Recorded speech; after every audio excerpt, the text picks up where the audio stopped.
بإسلامي وإيماني أضاء الكون وزمن بإسلامي. I want to welcome everybody to our first event right here at the Mixed Blood Theater, to the first Deen Love event, one of our first shows called the Brothers Club. Inshallah ta'ala, we hope to bring you guys many great nights like this. And we'll begin tonight's event. And our topic at hand is youth activism. Now the youth, that's what always a nation stands upon, is the youth. If the youth are weak and narrow-minded and not active, that nation tends to fail. And that's what we understand in the essence and in the beauty of the religion of Islam, is that when the youth were strong, we remained ahead of the world. When the youth became weak and we became dunya-oriented, and we chased the dunya, the beauty, the glamour, the chilling, the relaxing, and some of that is part of goodness, but some of it could be also distraction. Then what happened is that we became at the end of the world, where the rest of the world gets ahead of us. So our topic tonight is youth activism in Islam. How is that important? What type of impact does it have? Where does it lead to? Where does it come from? Is this the first time we're seeing such a thing? Are we asking for something new? That's the topic at hand tonight. And we have some beautiful guests. Have a beautiful bios that we studied on them and everything they have done so far. We had to do a little bit of background check on them. If we're going to have them on the Deen Love stage, I mean, Nasri, you know what I mean. you got to do a lot to get on the Deen Love stage. We love local talent. We love local talent, and that's something we love to inspire on the Deen Love arena, is the local talent. We have Ustad Abu Taslim Mahmoud Khanyare, and we have Sheikh Nailain. And I'm going to read a little bit of bio on them, and then after that, we're going to open the floor up for the Brothers Club discussion on youth activism. I have some serious questions for them, and they're in the field. They should know the answers. And if they don't, you guys are here to give them the rest of the answers. And so, inshallah ta'ala, and then after that, it's going to be a Q&A session. So maybe in that session, we can all get close together and ask the most serious of questions. So a little bit, we'll start with Ustad Mahmoud Khanyare Abu Taslim. So a little bit about him. He came to Minnesota 17 years ago. That's about the same time I came. Come on, man. What are you doing here, man? Okay, I came to the States at a young age, about that time, and so did Ustad Muhammad. So at the age of 13, he had interest in the street life, the bad boy life. Here in the Twin Cities, St. Paul Arena, we couldn't figure that out, where it was. So while he was in the streets of Minnesota, he met an imam by the name of Imam Hassan al-Jami'i, which we all know, another local talent, who took him from the streets and taught him his religion and saved him from the danger life of the street life and the gang life that, especially back then, St. Paul was a tough place, Rondo community. He credits Imam Hassan in his Islamic upbringing and saving his life in regards to that. Mahmoud Khanyare has been a da'i. Definitely, I have noticed, I moved up to the Twin Cities in 2009, and one of the first young, talented youth that I have seen, among some that are already sitting right here in front of me, was Ustad Mahmoud Khanyare. Was doing a lot. He MCs many events and fundraisers for the community. He has a company or a non-profit that he also runs right now, and a big component of is called Youth and Family Circle. He's making an impact. Started something, an initiative on his own. That's what we like to see. He's married and has 2 beautiful children. Does your son look better than me?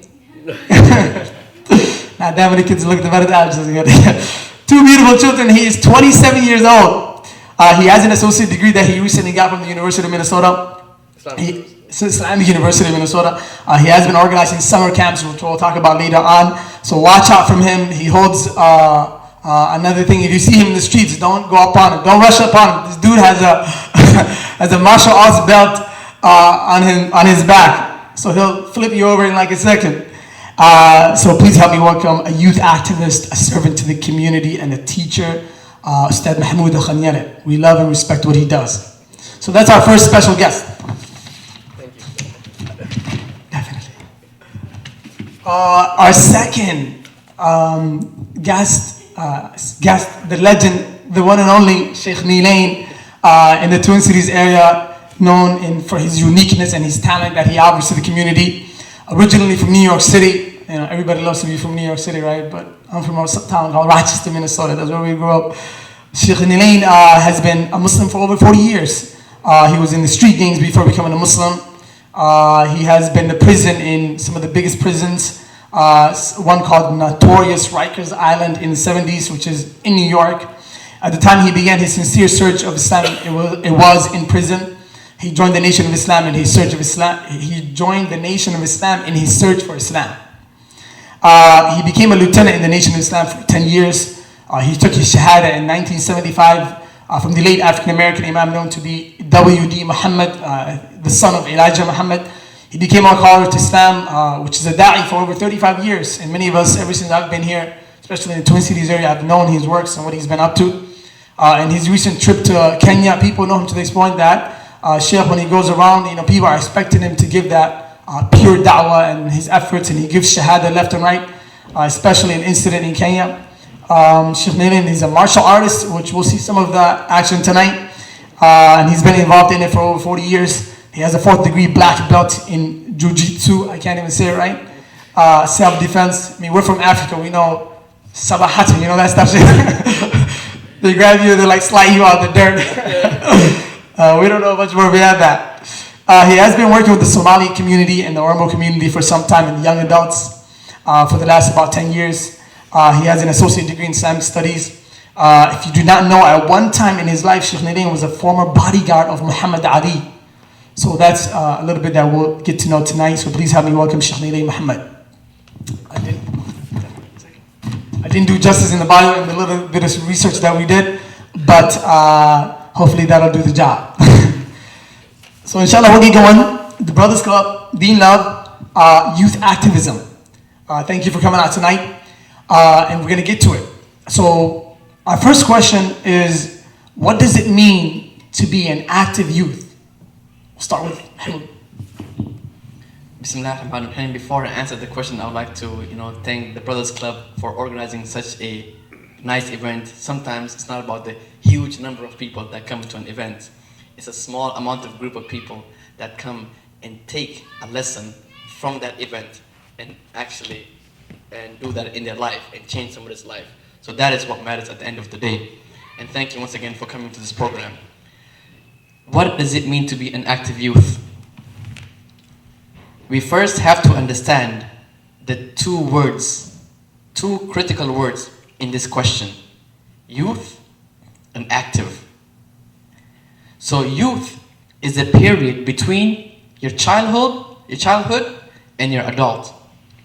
And active is the action of using vigorous, unifying method to reach a particular goal. So what it means to be an active youth is to use your prime time wisely in a positive manner to reach a unifying goal that pleases Allah subhanahu wa ta'ala. Sheikh, same question. What does it mean to be an active youth? Bismillah ar-Rahman ar-Rahim. Alhamdulillah rabbil alamin wa salatu wa salam ala al-anbiya wa mursalin sayyidina Muhammad sallallahu alaihi wasallam. First of all, we praise Allah and we send the best of salams on Rasulullah sallallahu alaihi wasallam.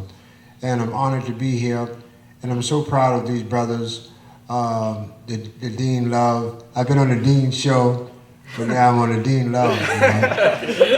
So let me speak a little street slang to you. That's what's up. That's what's popping. And so I'm very honored to be here, and all of you who came, we hope you will benefit. But to continue and answer this question, I was a youth. I was misguided. I never had guidance when I was a youth.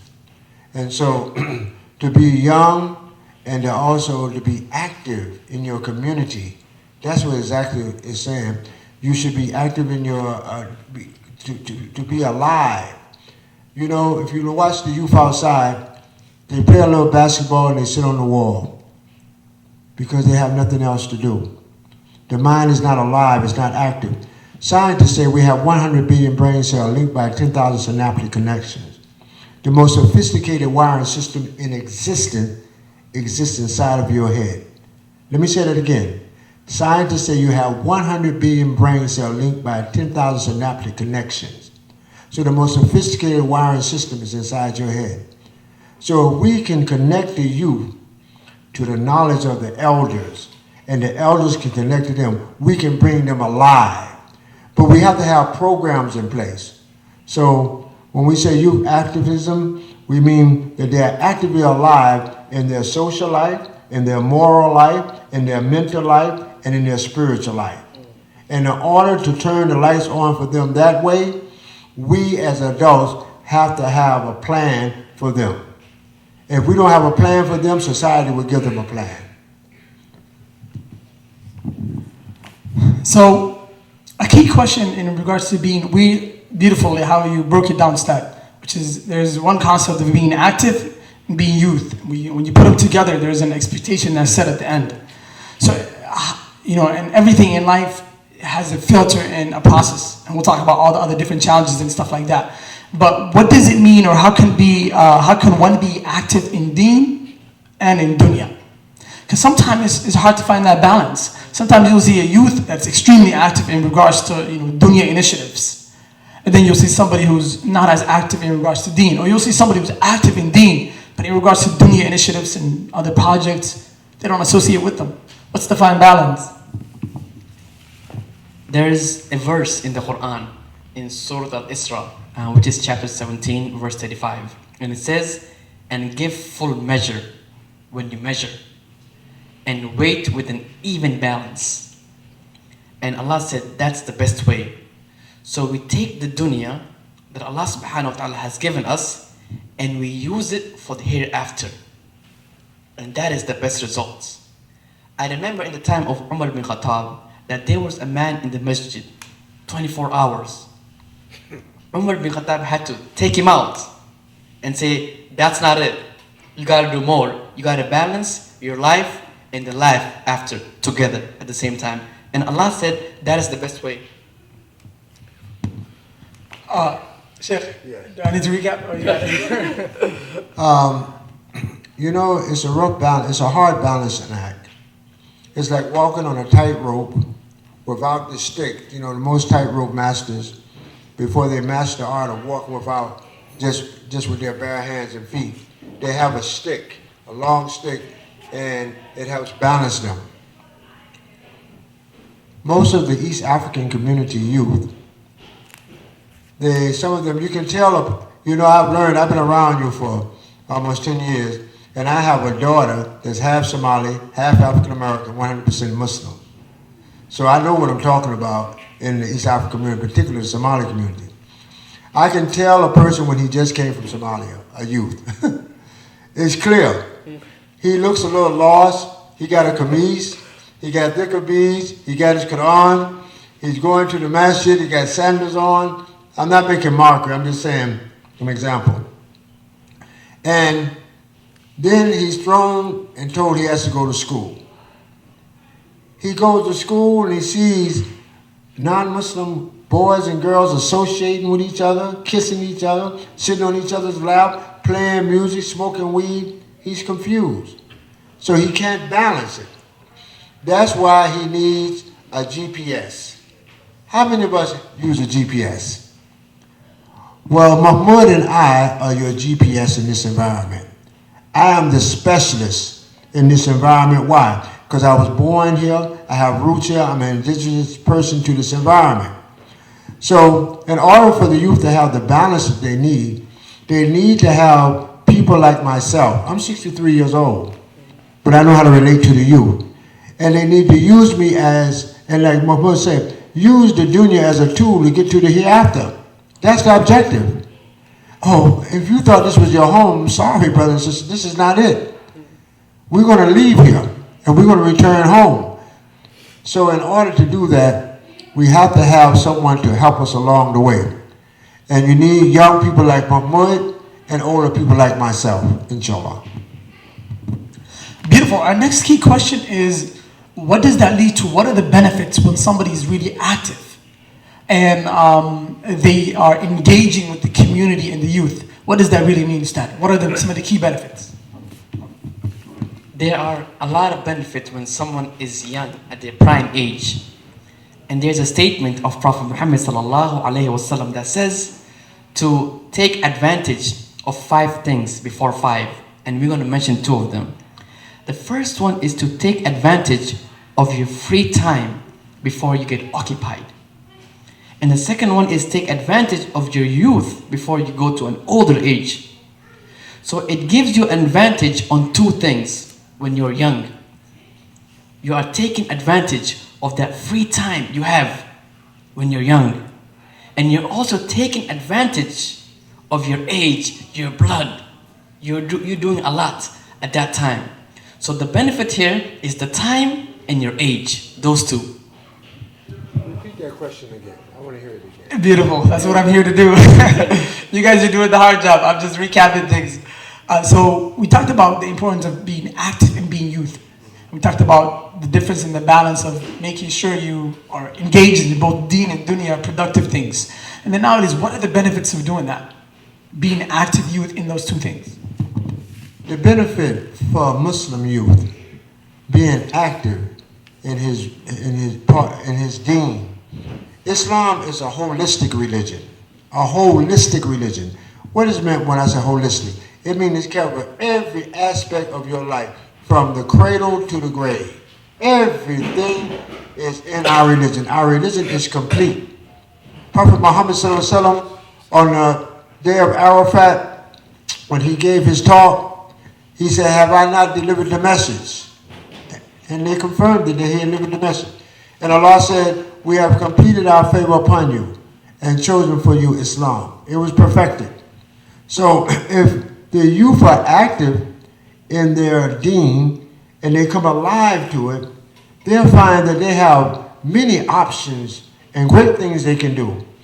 Mahmoud is an example of this. I met him 10 years ago, and I make this brief. 10 years ago, I met him at Masjid Dawa in the Sheikh Hassan Jami. Him and I had an immediate connection. There was no such thing as an age gap. Immediate connection. But what he got from me, he stayed around me to learn how to operate and deal in this environment. And I'm going to tell you something funny that happened to him once. He was going to a restaurant, it's called The Hook. And he decided to go at night by himself, I guess in his camise and what have you. And in that area, there's gangs. So Mahmoud was walking, and he had went and bought all of his food. And they saw him, about 10 of them. And he was fresh meat. So I heard this guy, what is his name, Boat, the one that can run fast? He has nothing to do with Mahmoud. Mahmoud was ghost. So he didn't know how to deal with African Americans, and he had a fear of them. And some of you are the same way. You have fear of African American girls, the way they present themselves. You know how aggressive they can be, or some of the boys, you know. But Mahmoud has mastered that now. He don't have that type of fear. So once again, it comes down to having someone to teach you the ropes, how to live in this type of environment. And like I said earlier, it's your prime time. I see a lot of young people who do college, mosque, family, a lot of things. And this is your prime time because you're able to do that. Yeah. So it's a big advantage when you have that young blood in you. Yeah, that's a, you know, like,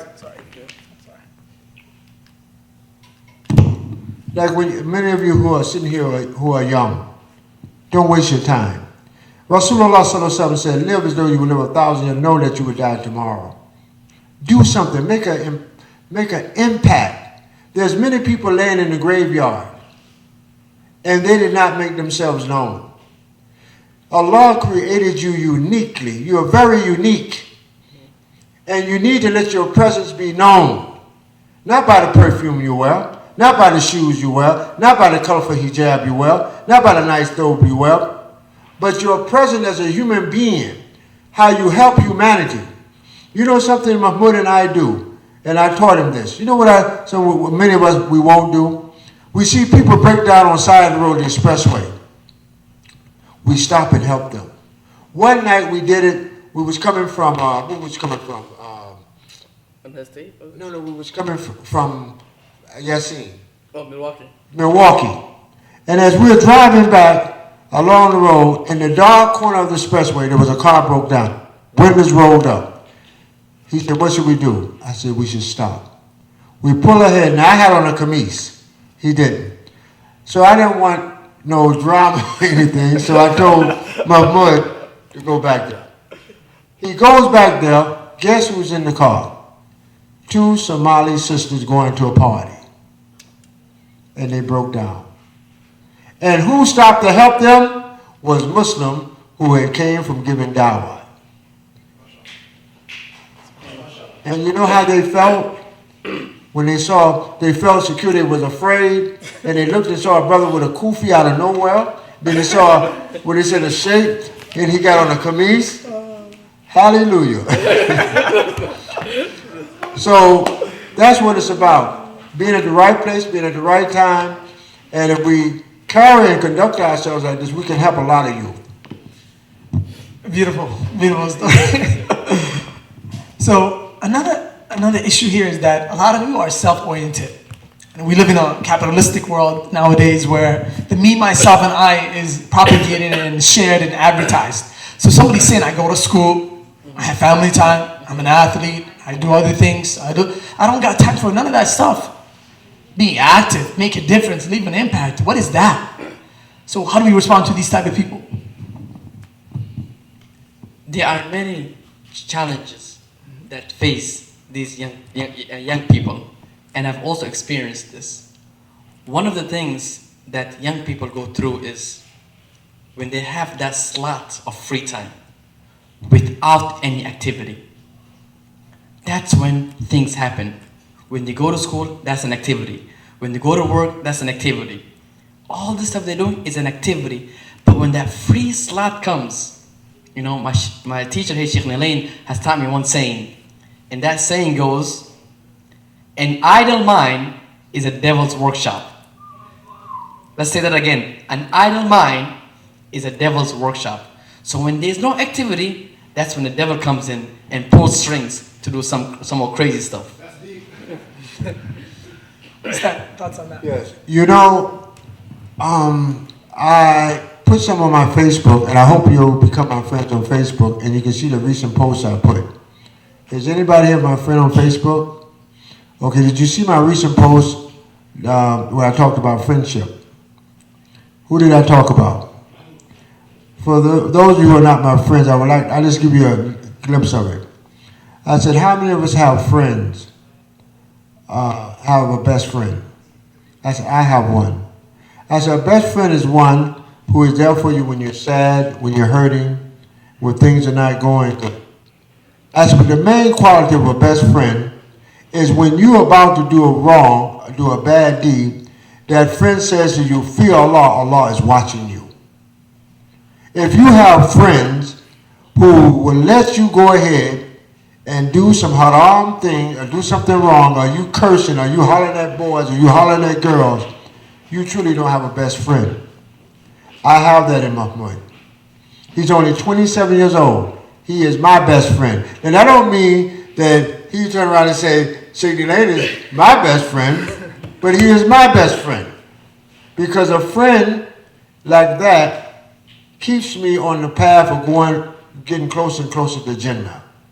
And I also said, I pray Allah, you know, that as we're friends in this dunya, because most of the time if you see Mahmoud, you're going to see Sheikh Nilain. That's how it works. And I pray Allah on their judgment, and once we make it, inshallah, we want to make it. I didn't come to Islam 40 years ago to go to hellfire. I don't know about you. 40 years, been a Muslim. And after 40 years, my black behind land in the hellfire. That's not what I'm planning for. So Mahmoud always remind me, Sheikh Elaine, keep doing a good deed every day, doing a good deed. And another thing, for those of you who sin, no, well, wait a minute, there might be somebody here who don't sin. Let me take a look. Yeah, everybody here commits sins. If you commit sin, take it to Allah. Ask Allah for forgiveness. And when you fall, get right back up and get back on track. This brother has been through me with some tough time. I went through a very, very, very, very tough divorce in 2012. If it wasn't for Allah subhanahu wa ta'ala and the guidance of Prophet Muhammad sallallahu alaihi wasallam and good friends like Mahmoud, I don't know what would have happened to me. So find a good friend to attach to in this dunya. And may Allah will guide you, and that best friend of you will be in hereafter together, inshallah. So our next point are a lot of obstacles getting away from a youth being active. And definitely I have had some personal things that have gotten into the way for me to just focus on myself and ignore the world, something that's really not recommended. And some of those key things could be, if we look at in the community, different components, the base of the Muslim community is the masajid. And sometimes a young Muslim in the West might feel like they might not feel at home at the masjid. They might be more connected to a different environment. They might have, their friendship might be outside of deen-oriented environments. And so, out of all these different obstacles and challenges, what do we think are some key ones that we need to come over? You know, all of us are going to pass away one day in this life. And at the end of the day, only Allah knows what's in the person's heart, no one else. So the challenges that facing this youth is that when they want to come back to the religion from the streets like I felt, and I want to come back to the mosque, I felt as though I was not welcome. Or someone would say, a'udhu billahi minash shaitanir rajim. Or someone would say, sister, you know, maybe she's half hijab, half not. And some sisters would say, astaghfirullah, haram, haram, haram. So people have to have an understanding, like give people time to rejuvenate and recuperate. This one I'm ready for, this question. When I first came here 10 years ago, I remember being at Masjid Abu Bakr Siddiq. How many know Sheikh Abdul Rahim? Sheikh Abdul Rahman. Is that him? Yeah. I know him very well. He was the first imam to greet me, and he listened to me, and he let me give dawah classes. And I remember taking them out. They had a van, and we was going to give dawah to Muslims. I'm not used to doing that. I'm used to going to non-Muslims. So anyway, that's what I came here to work with the East African community. So we go to 24th Street, 24 Mall. Bunch of smoking, drinking, alcoholic, young Somalis standing on the corner, pants sagging, everything. You know what they said? I said, oh, here they are. They said, Sheikh Deen. No, these are bad boys. They're dangerous. I don't think we should go someplace else. I said, get out of the van. We're going to start right here. They was afraid to go and talk to their own brothers and sisters. Same blood, same culture, same everything, same language. They was afraid of them. But you say there's no God but Allah, and Muhammad is the messenger, I fear nothing but Allah. You're a liar. You fear men like you should fear Allah. I went up to one. He was smoking a cigarette. I took my hand and hit the cigarette out of his hand. I said, what's up? He said, what you mean, what's up? I said, what's up, G? Yo, what's up? We started talking. We left there, we went to a park. I think over off 27 off Lindale. Wherever it was at. A bunch of Somali was there playing basketball or something. And there was some sitting on the bench. So one had him an OE. How many know what OE is? Oh. Look, he's laughing. See, he's not Somali, he's African American, so he know what OE is. OE is alcohol. Anyway, he had that, a 40. Yo, they know 40, what 40 is, right? So he had a 40, and he had a stick of weed in his mouth. So here we come with our camise on over the hill, and he's looking. So he did like this, and he took the weed in the fire and tried to put it out in his hand. I said, too late, too late. And he took the beer and knocked it over, and I said, too late. I said, Muslim police. Now, he's smelling like weed, he's been drinking beer, and I make him stand up. I said, stand up. He stands up, and then give me a hug. And I hugged the brother and held him. I said, you are a brother, we love you for the sake of Allah, and you must leave these things. When we finished, in conclusion, the brothers, when we got in the van, they said, Sheikh Deen, said, you know, it's not good for you to hug them like that. Now you smell like weed, and you smell like beer. I gave him something Umar Khattab said. He said, the Muslim that mixes with the people and endure the harm of the people is better than the Muslim who does not mix with the people and endure their harm. When you're giving dawah, don't expect to go out and not get dirty. I've been shot at. I've been punched in my face. I've been thrown in jail for this Deen. Would I do it again? بإسلامي وإيماني أضاء الكون وزمن. بإسلامي وإيماني أضاء الكون وزمن. بإسلامي وإيماني أضاء الكون والزمن.